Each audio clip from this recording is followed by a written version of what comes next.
ہاں جی، جو آیت ہے الستو بربکم قالوا بلا، اس کی کیا تفسیر ہے؟ آ جانا آپ سے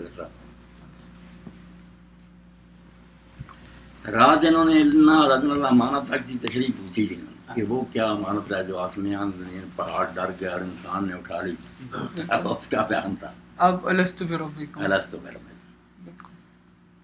اس کے بارے میں صدر بیٹا عام طور پر یہی سمجھا جاتا کہ یہ سچ مچ واقعہ جو ماضی میں پیش آیا کہ اللہ تعالیٰ نے روحوں کو کھڑا کیا، ان سے پوچھا، انہوں نے اقرار کیا، اور اقرار بھی اتنا پکا ہے کہ اللہ کہتا ہے تاکہ لوگ کہہ نہ سکے کہ ہم بے خبر تھے۔ اور جب سوال پیدا ہوتا ہے کہ یاد تو وہ کسی کو بھی نہیں، ایسا ہم اہل ہے جس کے بارے میں کہا جائے گا کہ اس لیے لیا گیا تاکہ تم کہہ نہ سکو۔ بھائی جب یاد ہی نہیں تو پھر تو اہل حجت کیسے ہو سکتا؟ ٹھیک ہے نا بات، بالکل اس کا پھر کوئی حل نہیں کرتا۔ تو اصل میں یہی بات ہے کہ یہ بھی نا عالم ارواح کی بات نہیں، اسی دنیا کی بات ہے، اور مختلف وقت میں جو اللہ کے رسول اور نبی آئے ان کے ذریعے اللہ تعالیٰ نے جو حجت تمام کی ہے اور امتوں سے عہد لیا نا کہ کوئی گروہ ہدایت سے خالی نہیں ہے۔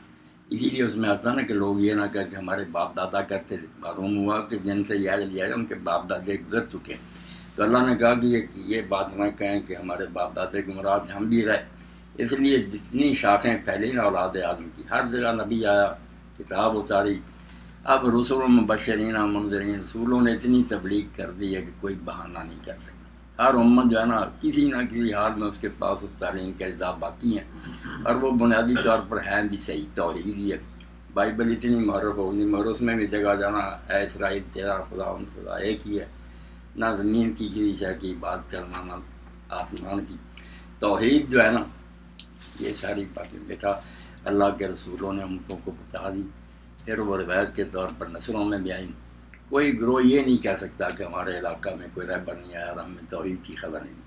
تو یہ دنیا میں جو نبی ان کے ہم نے حجت پیش کرتا رہنا اور ان کو پھر ایمان نصیب ہوتا رہا، تو یہی اقرار کرتے رہے کہ ہاں ہمارا رب اللہ ہی۔ دنیا کی بات ہے، ہاں ہر علاقے میں رسول اور نبی جو ہے نا ان کی معرفت اللہ تعالیٰ نے توحید کا پیغام پہنچا دیا۔ کوئی کہہ نہیں سکتا کہ ہمیں یہ بات نہیں پہنچی۔ ہمارے یہاں ہندوستان میں سناتن دھرمی جو تھے نا ہندو 35 کروڑ دیوتا کی پرستش کرتے تھے۔ دیوتا تو ان کے بیٹا وہی تھے صرف جنہیں ہم فرشتے کہتے ہیں، کوئی الگ چیز نہیں۔ دیوی دیوتیاں نا جیسے مشرکین عرب کہتے تھے فرشتے عورتیں ہیں، اس لیے جن کو وہ عورتیں ہندو سمجھتے تھے فرشتوں میں سے ان کی دیویاں بنا لیں اپنی طرف سے ہیکل اور تصویریں، جن کو مرد سمجھتے مردوں والی بنا لیں تو پوجتے تھے۔ مگر ان میں بھی پھر ایک گروہ پیدا ہوا، پہلے وہ اپنے ویدوں کا ترجمانہ ایسا ہی کرتے تھے، شرک ہی نہیں کرتا تھا، مگر پھر ایک گروہ پیدا ہوا انگریزی دور میں، آریہ سماج کہتے ہیں، سوامی دینانا، اس نے پھر توحید بیان کی، نئے سرے ویدوں کے ترجمے کیے۔ اس نے کہا یار کسی آیت میں نہیں یہ بات کہ یہ بتوں کی پوجا کرو، یہ تم نے غلط عقیدے پھیلا۔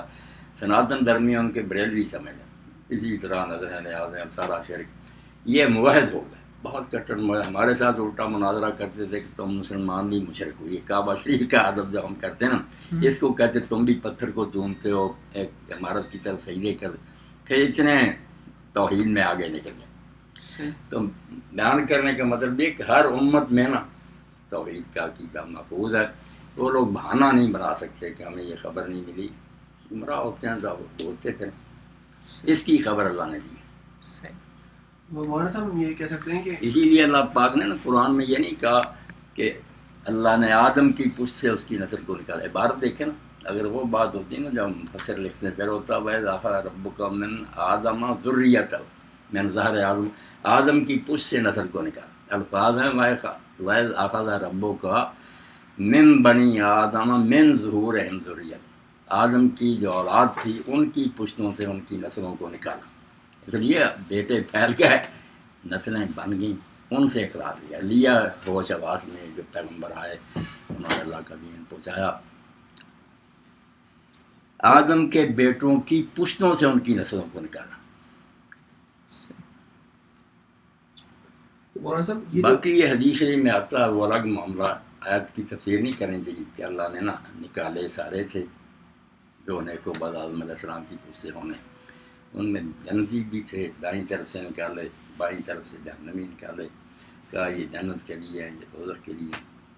وہ حدیث سے میں بیان ہوا الگ، مگر اس کا اس سے کوئی تعلق نہیں. یہ آج اپنی جگہ سے الگ مضمون رکھتی. صحیح.